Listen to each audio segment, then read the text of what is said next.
Haadha Tee ni jaallatta. Haadha Tee hangam jaallatta. Yoo jaallatte maal gootaaf? Hangam fedhe jaallattu haqee isii ni guuttaa? Hin guuttu. Maaliif haati hadiyyaa Rabbi biraa siif kennamte?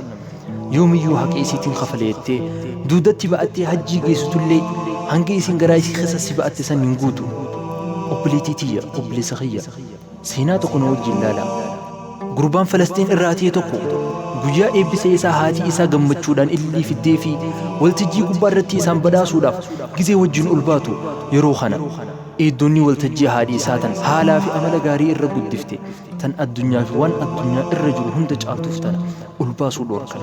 Ol bahuun hin ta'u jedhanii gad deebisan. Yeroo kana mucaan aarii imimmaan ija mare haadhi isaa tan jannata addunyaa taate san waltajjii irratti ol baasee akkana je'een, ummaan tiyya yuunivarsiitii keessan irra guddoodha. Ummaan tiyya seertifikeeta keessan naaf caalti jedheen. Eegas mataa irra dhungatee qiimaa isii mul'ise kabajaa isa biraa qabdu barsiise. Haati mana barnoota tokkoffaa fi qulfii jannataati.